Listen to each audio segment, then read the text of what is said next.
Welcome back to the Nowhere Emporium. We are reading chapter 17 and 18 today. Chapter 17 is called Ghosts. Ellie, this is your fault. Daniel stormed down a passageway of shimmering black brick, trailing Ellie behind.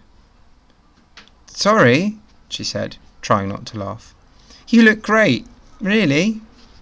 This, said Daniel, grabbing a handful of the black lace ruffles spilling from his orange suit, does not look great. How could it possibly look great? He turned off and strode away with as much dignity as he could. How many times do you want me to apologise? Asked Ellie, catching him up. Papa asked me what I thought you might like to wear. I couldn't resist. Don't tell me you wouldn't have done the same to me, because I know you would.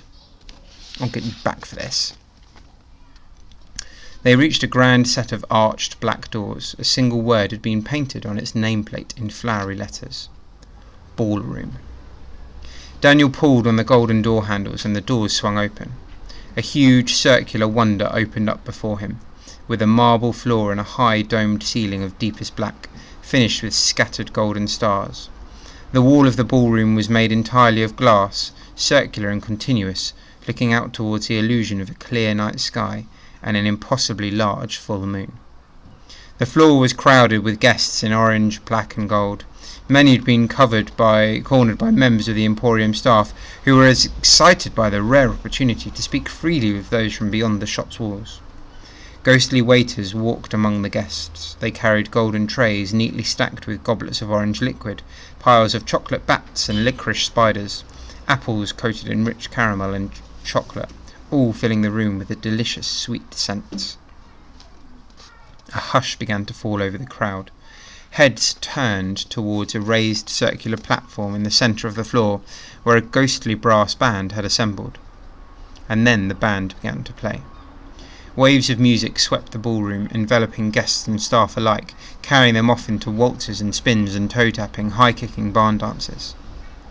Daniel could not resist the urge to dance. He felt a hand on his arm, found himself on the floor with Anya, the snake charmer.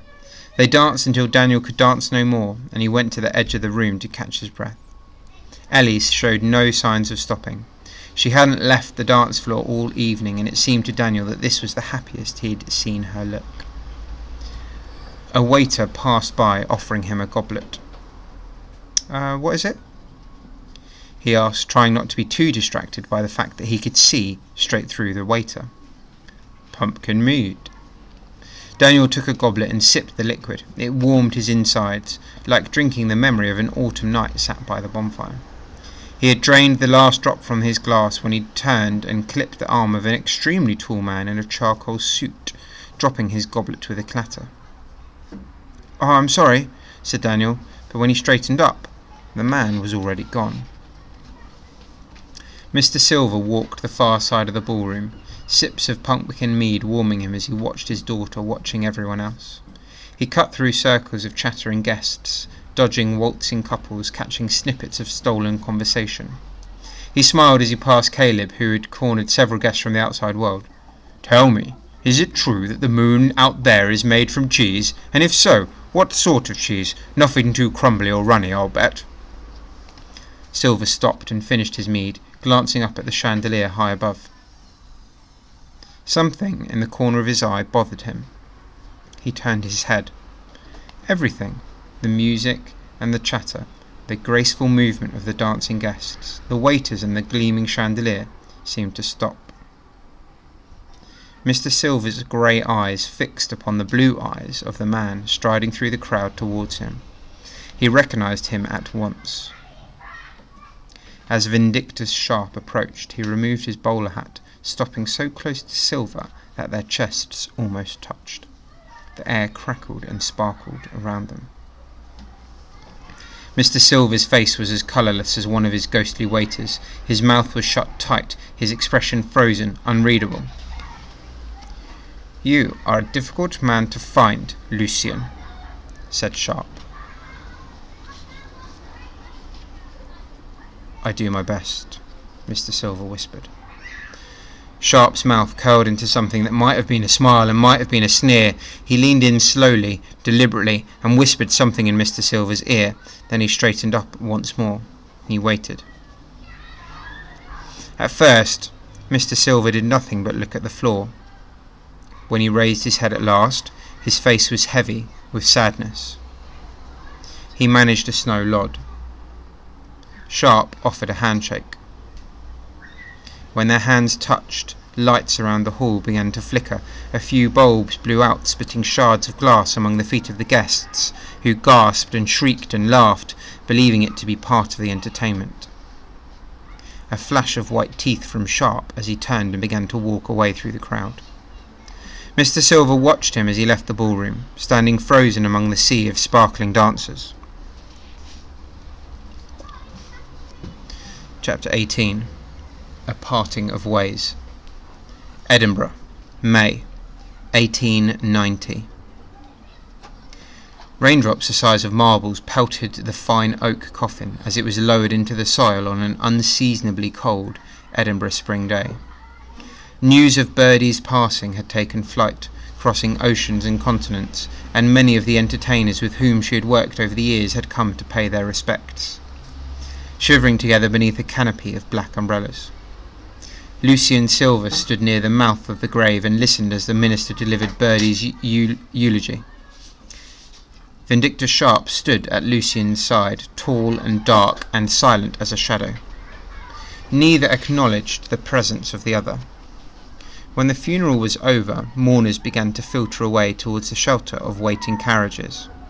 Lucien stayed by the graveside while Sharp shook hands and exchanged brief words with a number of guests. When the last of the mourners was gone, he walked back up the hill. They stood in silence for a time. Sharp turned his head, though not enough to make eye contact. "Your services are no longer required," he said, flexing the fingers of a gloved hand. "This experiment has run its course. Teaching is not for me. I imagine this does not come as a shock to you." Lucien said nothing. "You will be sent your portion of last night's takings, of course."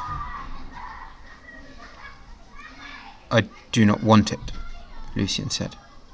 "Last night's performance was for Birdie." Sharp gave a single nod. "Very well." He turned and began the walk back down the hill. Lucien gazed after him. "I can't help that I'm better than you," he said. "I only ever did what you asked, and I was good at my job. You turned it into a competition, not me." He had uttered the words in barely more than a whisper, but in the silence of the graveyard even soft-spoken words can become immensely powerful things. Sharp stopped. He did not turn around. "You are not better than me," he said. There was an edge to his voice, dark and dangerous. "You will never be better than me. I rescued you from the gutter, and that is where I expect you to return now that you don't have my coattails to ride upon, or a foolish old woman like Birdie to protect you." Lucien glared. "Must be strange for you, being in a graveyard, considering you don't ever intend to die." "I've always been too afraid to ask why you never get any older, but I think I might be piecing together the answer. You steal time from other people, don't you? You make their lives shorter so that you can extend your own. How can you live with yourself?" A long silence.